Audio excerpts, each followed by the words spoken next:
Are you troubled by strange noises in the middle of the night? Do you experience feelings of dread in your basement or attic? Have you or your family ever seen a spook, specter, or ghost? If the answer is yes, then don't wait another minute. Pick up the phone and download The Professionals. The Strange Podcast with Sam and Logan. Our courteous and efficient staff is on call 24 hours a day to serve you in all your supernatural listening needs. We are ready to believe you. Go to www.thestrangepodcast.com for your listening pleasure. The show may cause laughter, fear, loss of sleep, thoughts that a monster might be under your bed, and some slight diarrhea. If symptoms continue longer than a month, get yourself checked, especially if you have the diarrhea. I'll tell you one thing, if a little green man pops out of me, I'm shooting first and asking questions later. You are on the verge of destroying the entire universe. Welcome to the Strange Podcast with Sam and Logan. If you enjoy the show, please go to iTunes, Stitcher, Google Play, or wherever you're listening, and please give us a good rating. If you want to share a story or have ideas for a future episode, you're welcome to visit us at www.thestrangepodcast.com. We look forward to hearing from you. This is episode 10, The Slender Man's Cruise Ship Cometh. I'm Logan Marks. And I'm Sam Baxter. Today's December 10th, 2017. Man, I can't believe we got to double digits, man. What do you think? We're at 10. Episode 10. Big 1-0. Yeah, and we got people, at least some people listening to us, so I'm happy about that. I'm glad for all you out there that are just bored enough to listen to our sorry asses. Because, you know, sometimes we got something to say and sometimes we don't, but I'm glad you're here to listen. We reached 1,000 last week, and we're still going pretty strong, so I'm pretty impressed. I didn't think anybody was going to be listening. Well, not for a couple guys who only have third grade education. Yeah, you know, we got past third grade, you know, and we got jobs, and, you know, now we're doing this. American education, and we're doing all right. Yeah, I mean, we're not getting paid, but hey, what the hell? A lot of people can't say they're doing podcasts. Today we're going to be talking about the Slender Man and cruise ship mysteries. Ooh, mysteries of the cruise. Are we talking about like Disney cruise? I would really like to hear like a really scary Disney cruise ship mystery. Well, you know, I think a lot of people get the shits on there, don't they? Haven't you heard of like a lot of cruise ships? People getting dysteria and they get like the shits and diarrhea and everything. You always hear stories where like someone has like a virus that gets. Yeah, I'm in the last few years. Yeah, last few years I remember there was a couple people everybody got sick on the ship and there's like we're horrible time. Yeah, just shitting and vomiting, and doesn't sound like a good Disney time. Unless that's what Disney wants you to do is shit and throw up on their boats. But, man, that is not a place you want to get stuck, you know, with listeria, is it? No, that's on a boat with. I know that'd be the worst place to get stuck. For the women, a boat holding goofy holding their hair up and they throw up. You know, like, man, that's probably not the place you want to be. Mickey Mouse all mopping the floor down. Yeah, I know. Donald Duck, you know, picking up puke and getting all mad. I know. Somebody vomiting over all the princesses and everything in Snow White. Man, 7 dwarfs will be mad. The grumpy will have. There'll be a lot more grumpiers than one grumpy. I'll tell you that. There'll be no more happy anymore. And Sneezy, they'd be all grumpy. Yeah, I don't know. Cruise ships. I always hear a lot of people tell me, you have to go on a cruise. You got to go on a cruise. I'm like, well, I don't really fucking got to do that. Like, I'm sure there's other vacations. Have you ever been on one? I have not. I've went around the they have a cruise around the city here, and I've went around it, but it's just basically like in the area. It's not like out in the ocean. Out in the ocean, fuck that. I'm not doing that. Just going to Hawaii one time was enough for me. But that was fun. It was nice, but I'm not gonna go on a cruise ship. Like, I don't know. Maybe one day, but you know, if this podcast picks up and we make a few million, yeah, why not? I'll get a yacht. I went on one once. It was all right. Was it okay? The only thing I didn't like, if we had done like a 3-day one, it would have been better. But we did a 7-day. Ooh, that's a long time. And like, and if you like to gamble and just drink, you know, it'd probably be really fun for you. But like, I'm not a gambler and I'm not much of a drinker. Yeah, me neither. Because after like the first couple days, you've already seen everything on the ship. Sure. After that, I mean, you're just walking around. I was bored to death. Oh, really? I like to go. Yeah, because I like to go in my shed and my little workshop back there and build stuff and do things. And I just felt like I was just sitting there being bored. So when you're on the ship, you couldn't go in your shed and make your crystal meth like normal, huh? No, I mean, I couldn't survive. Yeah. Plus, they don't have Wi-Fi. You got to pay like an extra $50-$60 to have Wi-Fi, and it wasn't very fast. 50 or $60? They would jip you for everything. So like, yeah, you'd get there, and they're like, that's the price of the cruise, right? They'd give it like standard price, and then they don't really, or at least I didn't really realize that like every day they do the tip like for tipping, so it was an extra $50 a day. Oh God. So yeah, but they're like, oh yeah, that's just part of it, and I was like, well, nobody told me. So in order for you to get in contact with the outside world or to not be bored there, you have to pay an extra $50 a day. If you want to get the internet, that's what I'm saying. Because there's nothing on that ship, and that's like you use that, and it's like super slow. Oh God. Yeah, I don't know. That's I don't know. I'm not saying I'm tied to my phone. That's not the case by any means. I mean, sure, I like getting on it like the next person, but I don't do Facebook or anything like that, and it wouldn't be that big of a deal, but I do like to read the news. And so if I had to pay $50 a day to do that, I don't think I would like that. Yeah, if you go with we went with some relatives, and they were really fun to hang out with and stuff, but sure, 7 days. But then again, yeah, 7 days and you don't gamble. Yeah, seeing the same thing all the time, it just, after a while, like if 3 days would have been great. Now I'm sure if you had like a few million to just burn, and you could just gamble and not worry about it, it might be fun. But yeah, I'm not a gambler, and I don't have $1 million, so none of those things work for me. Yeah, a couple millions, I have my own ship. That's what I'm saying. I know. Charge people to go on your boat, whatever they want. Go out to what's that, international waters? Remember on Simpsons, and the guy's all marrying that donkey. You fight monkey with with Furious George. Yeah. Because international waters, there's no law. Oh yeah. Yeah, that'd be some shit. Oh man, Simpsons. All right, we better start getting into the stories. What do you got, strange? Have you heard of a little thing called Slender Man? Slender Man? Is that from Weight Watchers? What is a Slender Man you Jenny speak Craig? of? Jenny Craig, yeah, all right. Slender Man, huh? Is that the spokesman? Oh no, wait, that was Jared from Subway. He was a spokesman. Yeah, that's a pretty scary dude right there. If you're under. So what do we got with Slender Man? Well, Slender Man. Okay, here's a story that I have. Linda was 14 at the time, and her sister Lily had just turned 5. It was a beautiful fall morning, and Linda had taken her sister to a small park behind their house, so she can have her sister go play on the playset that's in the park. So it was Linda's job to watch over her, so her mother could get some housework done. So Linda was she was pretty upset because she really didn't want to spend the Saturday watching her sister. She wanted to go hang out with her friends. Sure. So she figured she'd do the next best thing, and she'd let her sister play on the playground toys while she texted her friends. Okay. Sounds like a preteen thing. Sounds normal. Yeah, that's okay. So Linda sat in the park bench, and she got on her phone. She's looking up, over to see if Lily's still there. And she's happily climbing on the toys and enjoying herself. Sure. So Linda proceeds to text, and she's texting with her friend, and she's like getting really focused on the conversation. And after some time passes, she looks up, and she sees that Lily's gone. Oh man! She's realized she's no longer on the play toys. That sucks. So Linda gets off the bench, and she circles around the playset, calling out for Lily, but she gets no response. So Linda becomes frantic and starts screaming out, for Lily. Looks around the park, and she sees Lily at a distance, headed towards the edge of the grassy field and into this woodsy area. But the really scary part is Lily is also holding hands with a very tall, pale-looking stranger in a black suit. Oh, fuck. So Linda starts running towards them, while she's screaming at Lily, come back, hey! She's trying to get her attention. Yep. Her heart's racing, and all she can think about is getting to Lily before the two make it to the trees. Okay. Linda gets closer. She's watching them as the two are right about to the edge of the park, about to go into the woods. Linda screams one last time. Lily finally hears her and turns around. And the man in black, he proceeds to walk into the woods and disappears into the trees. So he let go of her hand? Yeah, he went into the trees. Okay. And he left Lily behind.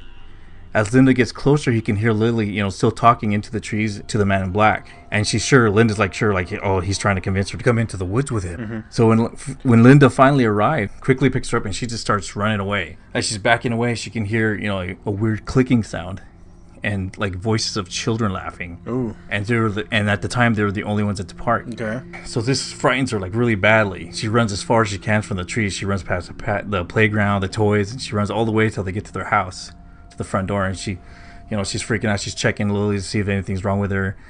And when she finally feels satisfied that Lily is okay, she goes inside and she tells her mother what happened. And so they call the police. They search the area, and nobody was found in the area that fit that description. So later that night, when all the commotion dies down, Linda asks Lily what was the stranger telling her in the woods. And Lily says, he told me that he didn't want me to go with him right now. And then Linda was all like, why would he tell you that? Yeah, like, why not now? Why did he take you all the way over there to not take you now? Why you? Because he wanted to play with us first and then take both of us. That motherfucker. Damn. The origins of Slender Man, it can be tracked down back to June 10th, 2009. Okay. When it appeared on an entertainment website called somethingawful.com, where they had a Photoshop contest called Create Paranormal Images. Okay. And the winner ended up being a guy named Eric Knudsen, who went by the pseudonym Victor Surge. Okay. Surge! Remember the energy drink? The Surge. I know the energy. That's what I was thinking too. The photo contained images of children in a playground, while a tall black man in a suit with no facial features standing in the background with like tentacles protruding from his back. The claim attached to the picture was that 14 children had vanished that day, and they were taken by a disfigured being in the background who they were calling the Slender Man. Sounds pretty shitty. Well, like it was just like a photo contest, and it really had no like. Yeah, I get it. I'm saying that's a shitty concept for your kid to be taken away.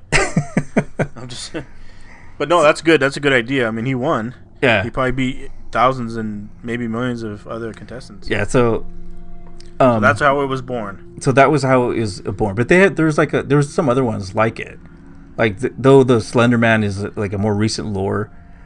There's stories of a similar creature that goes back to the 16th, 17th century. In German folklore, there is said to be called what they call Der Grobman, and translated that's the tall man or the gross man.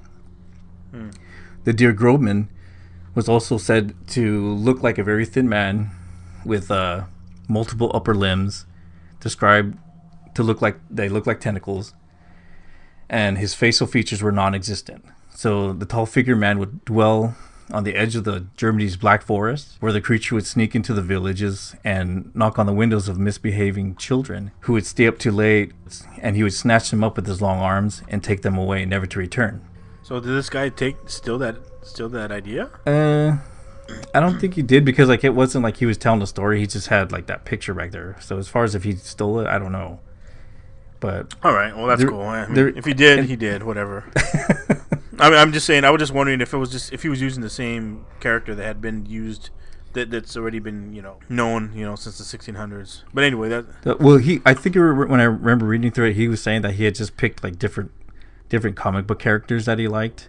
Mm-hmm. Or different things that he saw in media, and he kind of put them together when he was designing the photograph. Yeah, no, I get it. Slender Man is a creepy story. If you go back, there's a chilling journal entry written by a German farmer dating back to 1702, and it goes like this: "My child, my Lars, he is gone, taken from his bed. The only thing that we found was a scrap of black clothing. It feels like cotton, but it is softer, thicker. Lars came into my bedroom yesterday, screaming at the top of his lungs that the angel is outside. I asked him what he was talking about, and he told me some nonsense fairy story about the Der Grobman. He said he went into the groves by our village and found one of my cows dead, hanging from a tree. I thought nothing of it at first, but now I know." That's normal. Another cow on the tree. on a Tuesday? That usually happens on Sundays. Fuck. Okay. But now he is gone. We must find Lars, and my family must leave before we are killed. I am sorry, my son. I should have listened. May God forgive me. All the myths and the legends aside, sometimes facts are stranger than fiction, even scarier than fiction. On the 31st of May, 2014, in Waukesha, Wisconsin, two 12-year-old girls, Morgan Geyser and Anita Weir, lured Peyton Leutner and stabbed her 19 times in an attempt to impress the fictional character Slender Man. So it's both Morgan and Anissa had become obsessed with the Slender Man character so much that they believed that it was a real entity. They decided to become what they called proxies, dedicating their lives to Slender Man's bidding in order to appease him. They got it into their heads that they needed to kill someone in order to have him appear and take them away. Because I guess Slender Man's kind of a character, like kind of like a Pied Piper. Oh, I got you. Character, they thought that he would take him. They would be like his proteges, and they would take him away and make their lives better than whatever they had now. Gotcha. So basically, the day before, on May 30th, during Morgan's 12th birthday, they planned out their mission to kill Peyton.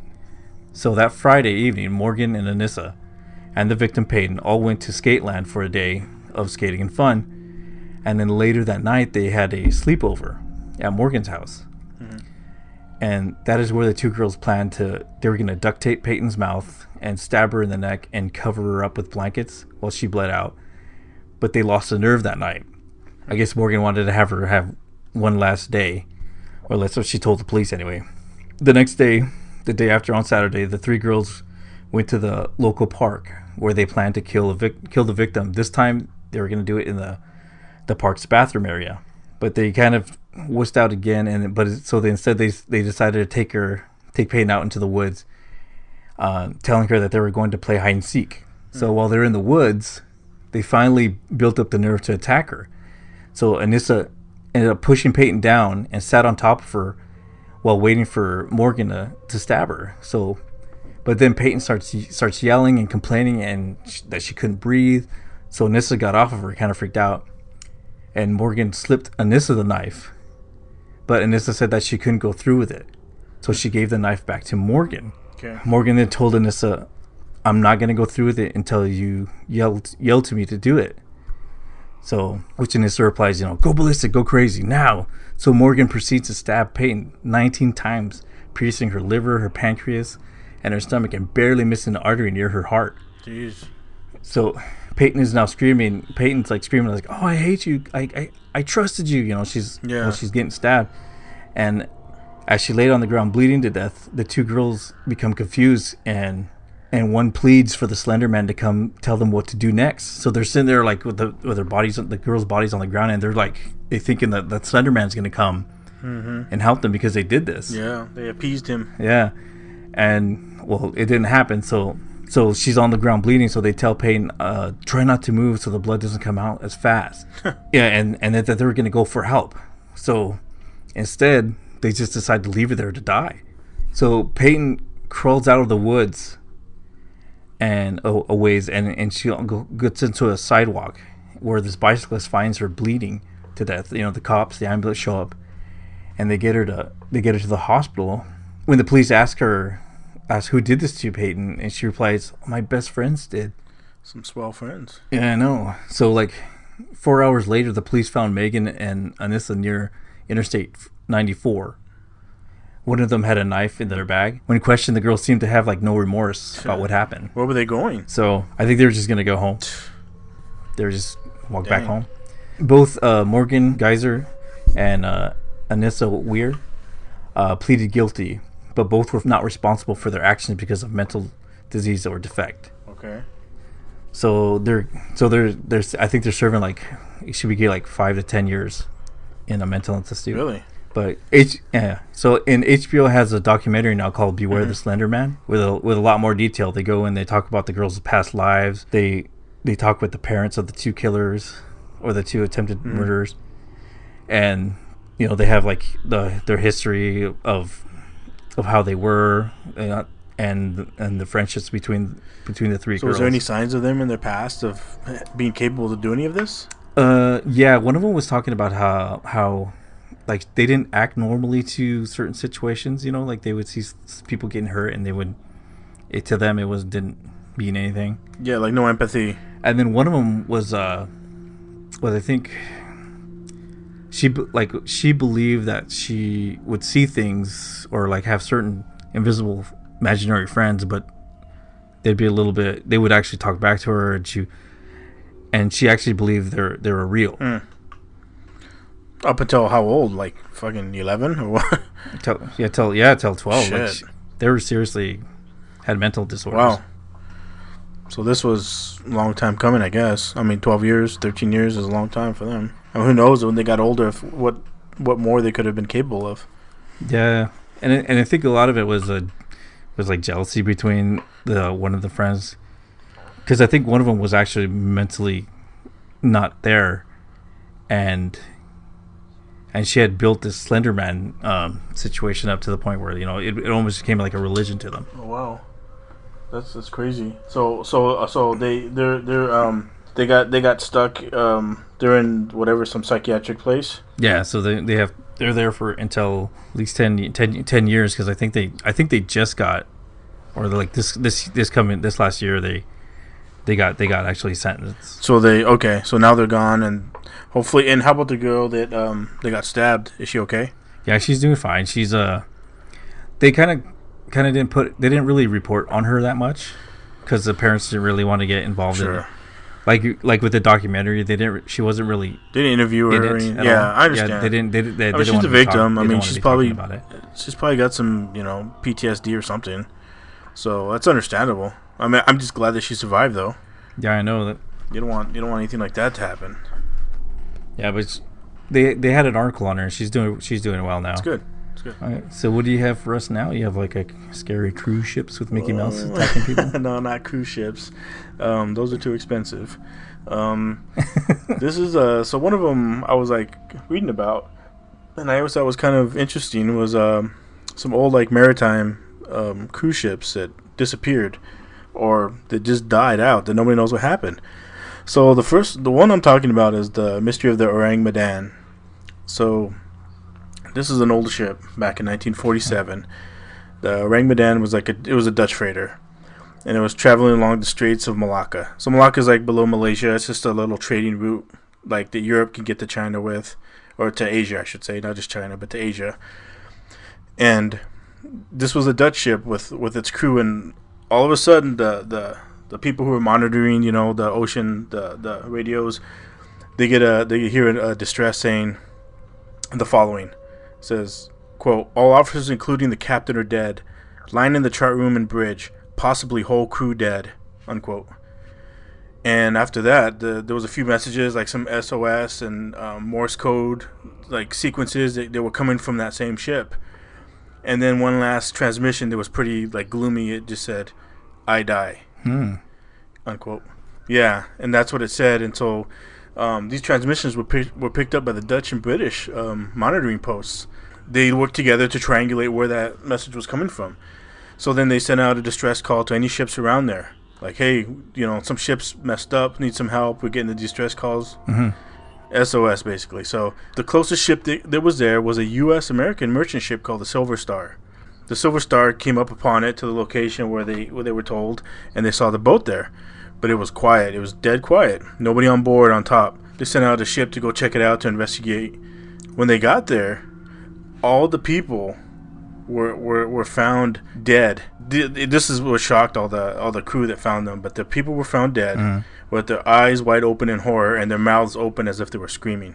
And their arms were outstretched upwards as if they were like trying to stop, or they were trying to point at something. Were they pointing, or they were like they were trying to block something from landing on them? Both. Okay.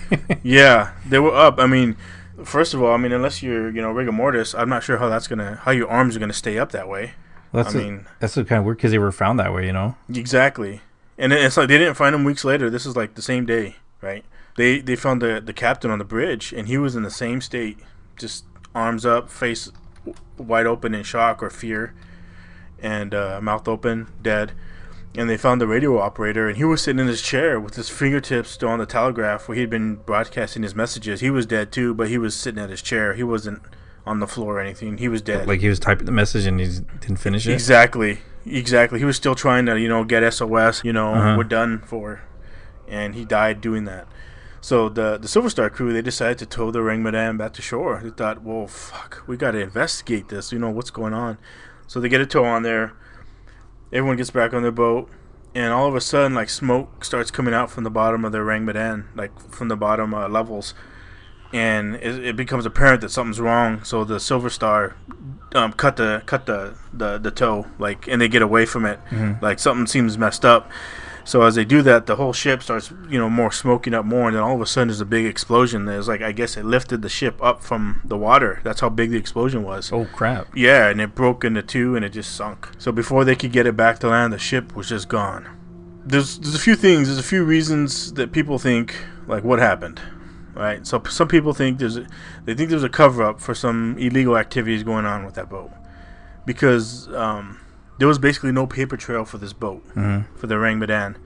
The Lloyd's shipping registers didn't mention the ship. There's no trace of it in the National Maritime Museum in Greenwich. The Dutch shipping records in Amsterdam don't have any records of the boat. The Maritime Authority in Singapore also doesn't have any records about it. And even like there was even like a book called Dictionary of Disasters at Sea that covers the years 1824 to 1962. They don't mention it. So nobody knows where the ship was coming from or where it was going. It was as if it didn't exist. Huh. Even though it was sailing with the full crew, there was no proof that it even existed. It's a ghost ship. Yeah, ghost ship with dead people on it. So they think that maybe they had been smuggling like lethal nerve gas that the Japanese had been storing in China and were giving it to the U.S. You know, this is right after World War II, so giving is a loose term, but giving up, right? But nerve gas, you know, the Geneva Protocol in 1925 outlawed chemical and biological weapons. So that should not be on any manifest, right? So that's why they thought maybe the only way for them to ship it was to get it on some old Dutch freighter, you know, where nobody would maybe ask questions or be concerned. Yeah. Pirate ships. So well, I'll get they that's also as well, but I'll get to that in a bit. Okay. But so they think this could be a reason, like maybe the nerve gas leaked, and that's how it killed everybody on board. But that doesn't explain why the people from the Silver Star were able to go on board and not be affected. They didn't know, none of them died. Maybe all the gas dissipated by then. They were still down. There were still canisters down there. Oh, okay. I guess, yeah. So it wasn't all gone, and there was lots of it. This is another theory: there was carbon monoxide poisoning from burning fuel from a boiler that was malfunctioned. It produced carbon monoxide that poisoned the whole crew. You know, and we all know carbon monoxide, you know, it leads to headaches, nausea, dizziness, breathlessness, seizures, or, you know, all that good stuff. Well, the reason why this probably doesn't hold well is that the fumes could escape the ship into the atmosphere. You know, the upper personnel wouldn't have been affected, right? Yeah, because you have to be in a confined area for it. Exactly. Yeah. So, you know, the air would have just leaked away. The monoxide would have leaked away. So that doesn't really work. But that's what some people think happened. Another theory, like you said, pirates. That the Strait of Malacca is known for having pirates and pirate attacks for over hundreds of years. It's just basically like a thin, you know, strait that ships could just hide at and just attack or you know, ambush other ships. Yeah, Jack Sparrow easily. Coming at him. Yeah, I know. Disney again. But the reason this fails is because there was no marks on the bodies. Like nobody was like sliced up or beaten or anything. Like they were all just preserved. They were just dead. So that's why they say no, it can't be pirates. And of course, the last one that a lot of people think could have been ghosts or aliens. You know, that's the most logical step. Yeah. Well, I mean, yeah, right. I mean, if all theory fails, they're going to the fucking fake shit. I guess some of the people from the Silver Star were saying that it was really chilly and cold in the Orang Medan. Like it was like colder than normal because it was 110 degrees, which is 43 degrees Celsius for you non-Americans. But it was cold in the hull, but you know, like I said, the temperatures outside were well over 100 in Fahrenheit. They don't know what the reasons for the unknown causes of the death. You know, why the horrific expressions, the faces, or why they were pointing up. Like maybe they were pointing up as if it was like something coming from above, like an alien ship. You know, like I said, this is a theory. Nobody knows what happened, so everything's being thrown. So there was like stiff, like statues just standing there. They weren't like totally still. I don't know if they really touched them and stuff, but their arms were up. No, I mean they were like not statues, but they were like statues, like they were posing basically, standing up. Correct. They were laying there, but like that. They were laying down, but they were like their arms were up. Oh, I see. As if like So think of you like maybe on your back and you're like trying to bench press, right? Your arms go up. They were like pointing up like that. Well, I thought they were like standing up at like. No, not pointing out. It's not like they froze in time. Oh, okay, that's what I was thinking. No. They were like all just dead, like on the ground, dead. But they were, you know, hands up in the air, facing upwards. Yeah, waving like they don't care. Exactly. So nobody has any idea what happened to the ship, and then again how it blew up so quick. And they think, like I said, that maybe there was illegal contents being shipped And of course, whoever might have or whatever what it was that caused everyone to die, it was maybe it was that nerve gas. You know, they just blew up. Yeah, that nerve gas sounds like it'd be one of the most plausible ones. It does, but then again, like, how did the very top, would it still get you when you're out in the open? I don't know. I don't know if it's like the carbon monoxide where. I know, me neither. I'm not a professional with. I don't know. I mean, because they're using it for military purposes, so they do. You know, they do. So I'm guessing like it would, you know. It's an agent, right? Yeah, so it could be outside, and you know, you don't have to be in a confined area, but you just have to be within an area. I know. It's just really eerie, like the messages that the guy sent. Oh shit, yeah. You know, everyone's dead. Like why was he not dead yet? I mean, he was just in the radio room. I don't know. Did they do autopsies at that time, or what year was it again? Again, the ship sank. Oh, okay, that's right. Yeah, they couldn't. That's why they couldn't investigate, because there was nothing to investigate. The ship somehow blew up on its own and just sank. Yeah, so they do. I think they did do autopsies back then, but there was nothing. There was nothing autopsy. There was no boat to look over. It just, as they were about to tow it, it blew up. That was a really weird one. That was a strange oddity that occurred. Another one that I know everyone knows about is the Mary Celeste.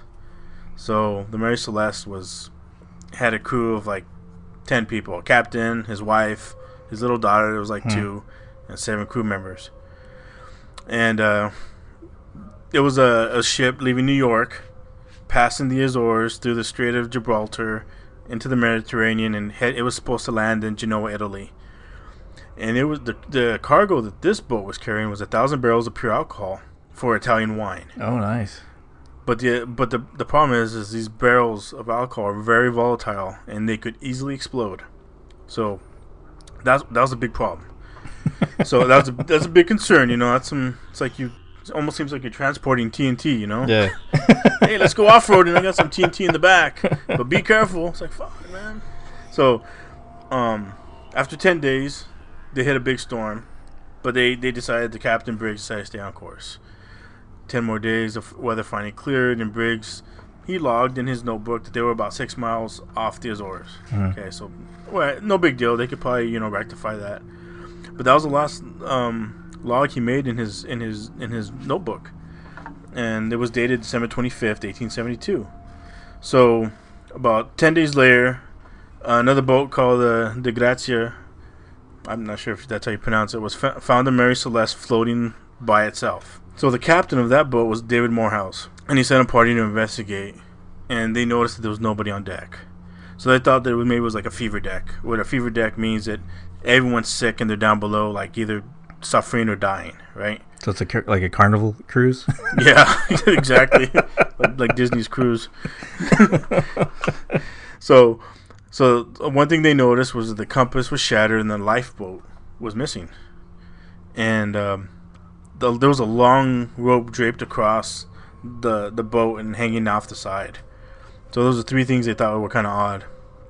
So when they went through and looked through the cabins and stuff, they noticed that all the clothing and personal items like jewelry and whatever stuff that they had, all their stuff was still there. Nothing was taken. And the captain's navigational instruments and ship's papers were missing. Is another thing they thought was a little bit weird that they noticed.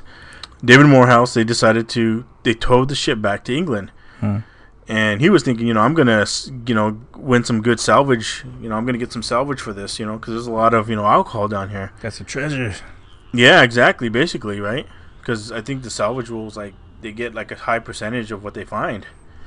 So, but when he went back to the courts, they thought that Morehouse and his men killed the crew of the Celeste in order to keep the alcohol. Oh. So he had to, fight in court for a while and prove that he or his men didn't do it. They didn't kill anyone, but they were pretty adamant that he did, right? Because there was a lot of alcohol. It was a big bounty. Yeah. It was a big booty, I should say. So after all that happened, he was eventually awarded like 1,700 pounds for the salvaged alcohol. He won. Oh, nice. To celebrate with alcohol? Yeah. And they went to the Italians and they just made alcohol. So what happened, So some of the things that people thought was, they think that maybe that the alcohol became volatile, right? They needed to be vented or it was going to blow up. So he was trying to open up all the vents, get everything he can to let the alcohol vent out.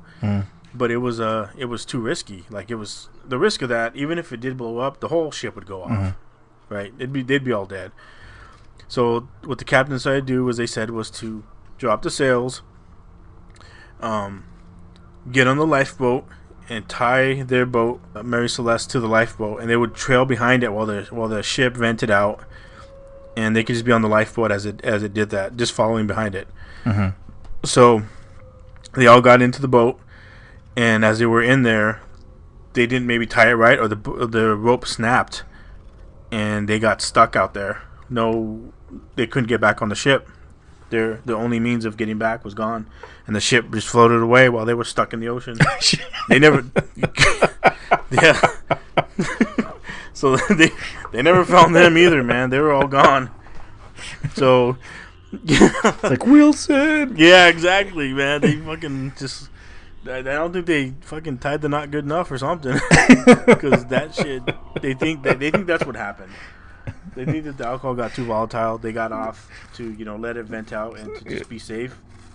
And in doing so, they sealed their fate. Fucking boat went off without them, and the shitty sailors don't even know how to tie a knot. I know. I know. I knew I should have. I think one knot's good enough.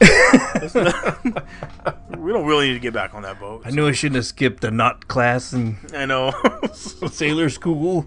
I know. So yeah. So another thing that's what they think happened to that one. They don't know. Like I said, a lot of people think that the guy Morehouse and his crew, they think that they killed him when they came across the boat, because there was not that many people on there, right? So they could have easily overtaken them. But he was found not to have killed them, and he got the cash, man. He got the money, and the boat, like, they don't know what happened to it. It's a big mystery of what happened to both the boats. What happened to the crews, and what happened, especially the Rang Madan. Like, why did it blow up? Like, why was everyone, like, in a screaming position as they died? I think if it was nerve gas on that one, I think that seems possible. I mean, it looks like that stuff is really bad, and that could really, maybe they were screaming to death as they died. Like in pain, yeah, like yeah, it's possible. Feel my nuts. Yeah. What does nerve gas do to? So basically, nerve gas is poison.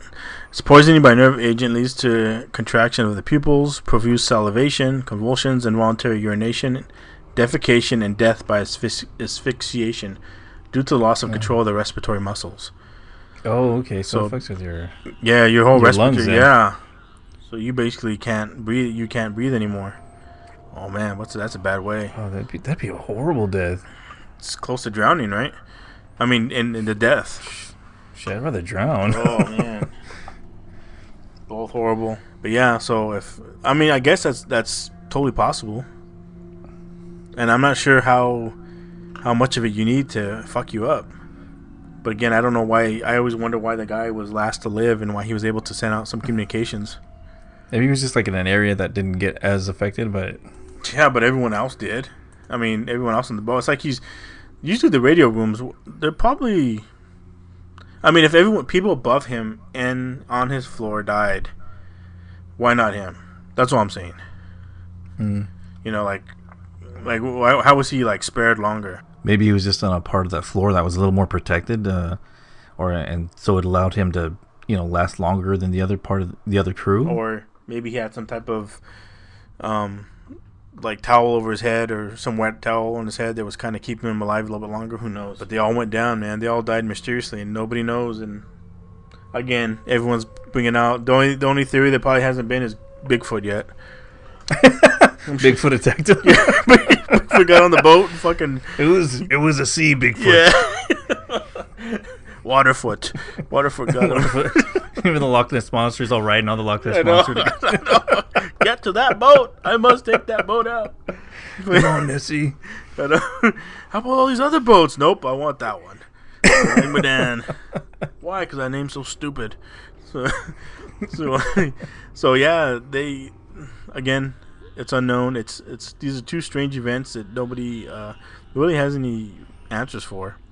Again, the second one, that guy Morehouse, his crew could have killed him for the booty, right? Yeah, I guess. So I don't know. Like if I went and did that, like I don't think you'd have to have pretty big balls to go and like just bring it in and go. It's like, yeah, I found it. I just found this. Well, I was minding my own business, going to the ocean, and I just around? found this boat. Well, where are the people? Well, they were in the way, so I just decided. There wasn't anybody there. There was nobody there. It was just fucking on its own. All this cash, all this alcohol that's worth thousands of dollars. Finders keepers. Yeah. Remember Homer when he found out like he had that equipment for that boat equipment, like an air horn and like a life preserver and a vest and all that. What'd you get there? Oh, just laying in some guy's boat. Like it didn't belong to anybody. Yeah. I know he's all like acting like, yeah, I just found it. You know? It was just laying around. I was just laying in some guy's boat. I was like, fuck. Homer, you prick. You beautiful prick, Homer Simpson. Yeah, I've never been a big fan of going on like huge boat, like big boats. Mm-hmm. 'Cause I just don't like the idea of like. Well, we always hear those stories where people fall off of them. I know, huh? I know. And there's like get left out there. But there's some people I think do it on. I think there's a couple people that do it to commit suicide. I've also heard that. Well, the one we went on, they had the protective glass. Mm-hmm. So it was kind of hard to find a spot to jump off. That's probably better, you know. And then like sometimes you hear like in these smaller countries, unfortunately, like some of these like ferries, they capsize. You know, people die in them. You know, there'll be like 300 people that they have on the ferry, and they end up capsizing and dying, or like like 200 of them die and 100 survive or something. And I know I'd be like knocking out women and children to get to the boats. I mean, I don't mind. I mean, I go on ferries around here. I don't mind taking them to the islands. Mm-hmm. That doesn't bother me. I mean, it would suck if you went down, if you went down out there, but I feel like they would get some good help really quick. But if you didn't know how to swim, it would suck. I'd be okay, like if you're out at sea, but you can still see the island, you can still see land. But you know that doesn't bother me as much. But as soon as you get to the point where you can't see shit around here, oh man, fuck that. That's where I get like, oh man, I don't know, I don't want to be out in the middle of the ocean and nobody knows where the fuck I am. No, yeah. Or if I get asked for help, it's gonna take them a while to get me and like some barracuda or some tiger shark or whatever could already get me. Yeah, I don't want to deal with that. I remember reading about a guy, because I've always wanted to do kayaking. To me, that seems fun. And I've always wanted to do that. But I remember reading about a guy one time that was kayaking. And he went out. You know, he was just kind of, listening to some music. And he was just kind of, zoned out. You know how you do. You just zone out and he's going. And pretty soon he looked back and he's like, holy shit. And he looked and he could barely see the land anymore. He went out so far that he estimated he was about a mile out. He didn't know where he was. Well, no, he knew where he was, but he had went too far. And then when he looked down, there was like a great white under him, like circling under his kayak. Oh crap! So Yeah, exactly. And it was like kind of nudging his thing. Oh, trying to knock him over. Yeah, it was kind of like nudging it, like testing it, like what is this? Shit. You know? Yeah, it was nudging. He was like, "Holy shit!" And he was all like trying to pedal back all fast, but it was, he was like a mile out, and the thing was following him. The shark was following him. Oh wow! And it didn't attack him. Luckily, it didn't. It wasn't Jaws, and it didn't knock him out of his kayak. But that part would be scary. You're in a little kayak, and you're basically, it's just a little piece of fiberglass in between you, or a piece of wood, whatever you got. I remember one time I was on one of the ferries on Puget Sound, and I was just it was the first time I've ever been on any kind of bigger boat or whatever. And so, like, I went off to the rail to look and just to look out, see the sides, see the water. And as soon as I went out there, this huge whale came up, like right by the boat. Oh shit! And it just went up, and it just it did like the jump, And I was like, it was like right in front. Like as soon as I went out there, right when I went out there, it did the jump, and I was like, oh my god, that's crazy. And this was before like everybody had cameras on their phones and everything. Yeah. So it's like it never happened. Nobody else saw it. Well, when that happened, there was this guy was on the other side of the boat, and he heard something, so he must have seen it there. Because as soon as it jumped, he turned around and was like, "Oh my god!" Like he was desperate to see this thing, and he took and he get out of my way, pushes and you like off. I was towards the end of the boat, and he was like at the ferry, and he was at the front of it, so he came running down like. Like I turned around and because I can hear him like screaming no, like, and he was like running down the side of the boat, like the lane, basically the waiting area, the lane right by the boat at the edge of the boat. Okay. And he's like running down there from the beginning of the ship, and he was trying to get to where I was, and he had ran so fast that he had that when he got like almost to me, he started tripping up, and he fell. He fell into your arms. and that's how I met my. No. And that's how I accidentally kissed a man.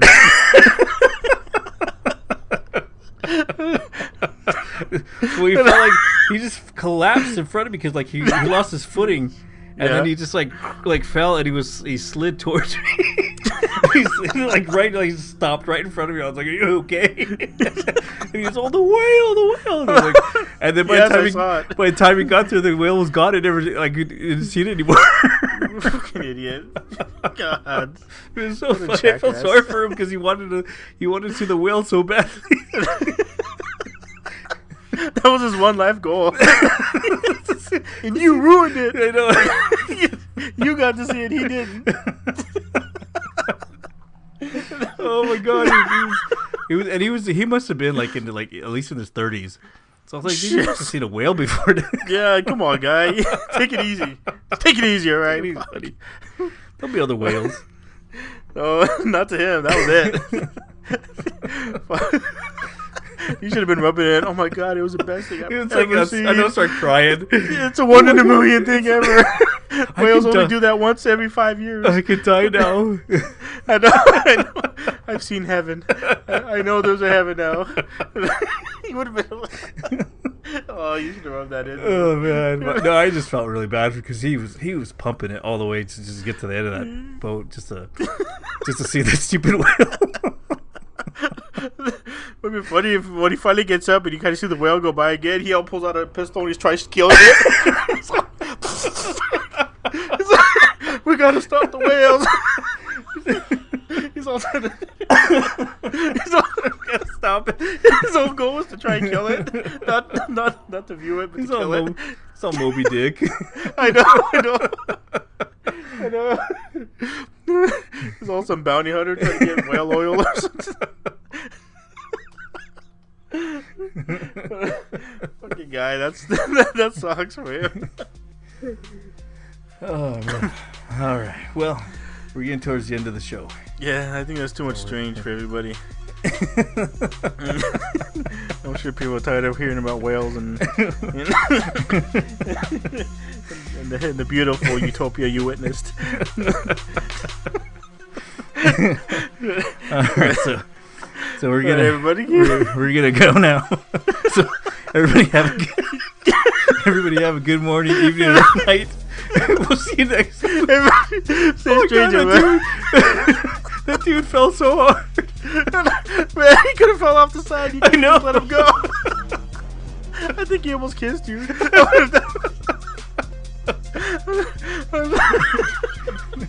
So we'll see you next week. All right, everyone, take care. Stay strange. Until then, stay strange. If you enjoy the show, please go to iTunes, Stitcher, Google Play, or wherever you're listening, and please give us a good rating. If you want to share a story or have ideas for a future episode, you're welcome to visit us at www.thestrangepodcast.com. We look forward to hearing from you.